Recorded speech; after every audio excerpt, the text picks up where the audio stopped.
Hello，大家好，歡迎返嚟我嘅 channel，我係啫喱。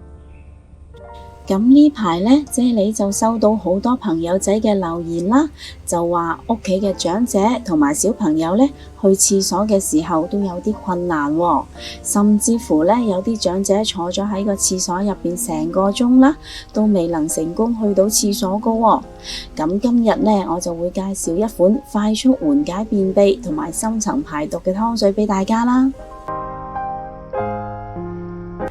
合掌瓜佢所含嘅硒元素可以幫助身體排毒啦，尤其係對長者更加有降血脂、降血壓嘅功效添嘅。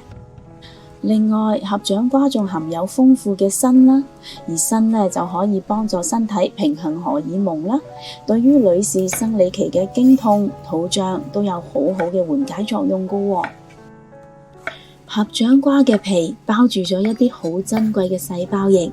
而呢啲細胞液呢，對皮膚嘅保養可以起到意想不到嘅作用㗎。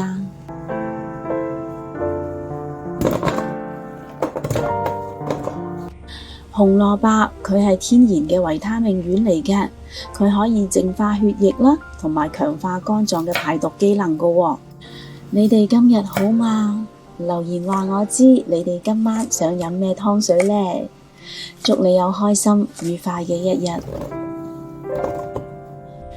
南瓜佢含有豐富嘅膳食纖維啦，尤其係南瓜皮所含嘅膳食纖維就更為優質同埋豐富嘅，所以呢，我會建議食南瓜嘅時候連埋皮一齊食㗎。另外呢，亦都有醫學機構證實咗南瓜對於消化系統嘅癌症有非常之好嘅抑制同埋預防作用嘅，而南瓜所含嘅甘露醇亦都可以降低消化系統嘅病變嘅。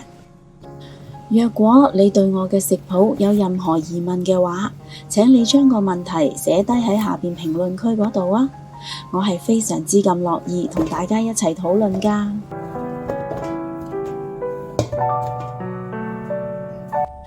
20個 gram 左右嘅薑片用嚟調和食材嘅寒性嘅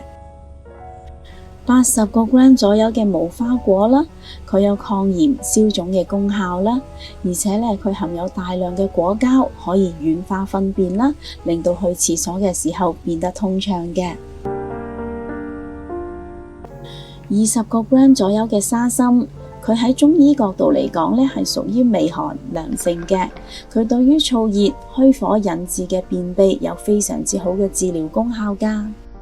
40個 gram 左右嘅花豆，佢含有大量嘅維他命 B， 對於人體嘅口鼻黏膜啦、腸胃黏膜啦、生殖器黏膜啦都有修復作用嘅。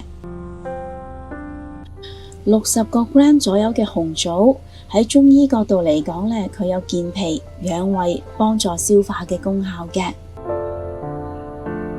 80個 gram 左右嘅腰果啦，佢含有大量嘅維他命 K， 可以維持老人家嘅骨骼健康啦，而且呢仲可以幫助小朋友嘅骨骼發育添㗎。上述介紹嘅乾品喺製作嘅過程中難免會沾上一啲嘅沙石塵啦，所以呢，通常我會將佢哋清洗3-4次嘅，同埋我會將呢一個湯嘅所有食材用料 list 咗喺呢條影片嘅最後啦。若果各位有興趣煲呢一個湯嘅話，請你將影片睇到最後就可以一目了然㗎啦。為咗避免各種營養元素嘅流失，以上嘅乾品喺煲湯之前我都唔會提前去浸佢嘅，只要將佢哋徹底清洗乾淨就可以用得㗎啦。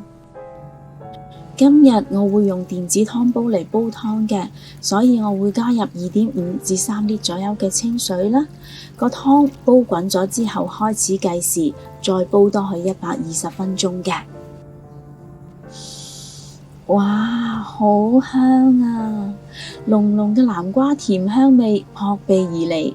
聞到呢一個夾雜住甜味嘅香味，令到我真係非常之放鬆啊！而家所有嘅食材呢都已經煲到軟綿綿啦，食材嘅營養同埋功效呢都融入咗啲湯水入邊啦。睇下啲湯水係清透嘅琥珀色嚟㗎，每一啖都充滿咗營養㗎。呢個湯飲落醇厚甘甜，南瓜嘅甜味俾無花果絲絲嘅酸味中和咗，令到呢個湯嘅味道更加清新，味道嘅層次更加豐富。不如今晚你都試下煲呢一個好味得嚟又有益嘅湯水啦，同埋 share 俾你身邊有需要嘅朋友啦。若果你都鍾意我嘅食譜，請你俾 like 同埋留言話我知啊！記得訂閱我嘅 channel， 順便撳埋隔離個鐘仔啊！多謝晒你嘅收睇，我哋下一個食譜再見啦，拜拜。